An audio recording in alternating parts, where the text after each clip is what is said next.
आपने कभी सुना है 14 लोक? ये कोई कहानी नहीं बल्कि एक गहरा आध्यात्मिक रहस्य है। हमारे ब्रह्मांड में कुल 14 लोक माने गए हैं, 7 ऊपर और 7 नीचे।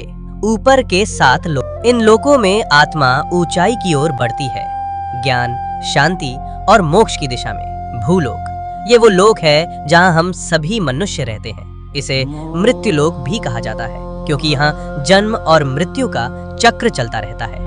भूवर लोक, ये लोक भूलोक और स्वर्ग लोक के बीच स्थित है। ये ऊर्जा रूपों का क्षेत्र है जो भौतिक और दिव्य लोकों को जोड़ता है। स्वर्ग लोक, देवताओं का लोक, जहाँ इंद्र और अन्य देवता निवास करते हैं। अच्छे कर्म करने वालों को मृत्यु के बाद इसी लोक में स्थान मिलता है, जहाँ सुख, संपत्ति और आनंद की अनुभूति होती है। महरलोक, ये दिव्य ऋषियों, तपस्वियों और महान आत्माओं का निवास स्थान है, जहाँ वशिष्ठ और विश्वामित्र जैसे महान ऋषि तपस्या करते हैं। जनलोक, इस लोक में वे आत्माएं निवास करती हैं जिन्होंने ज्ञान और ध्यान में परम सिद्धि प्राप्त की होती है।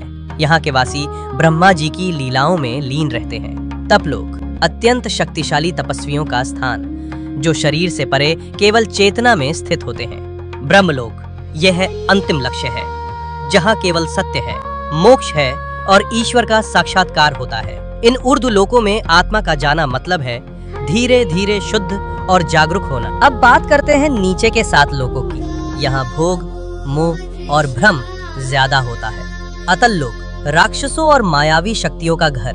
वितल लोक, जहाँ कामनाएं और भोग हावी रहते हैं। लोक सुतल, राजा बलि का लोक, वे दानवीर थे लेकिन उनमें अहंकार भी था।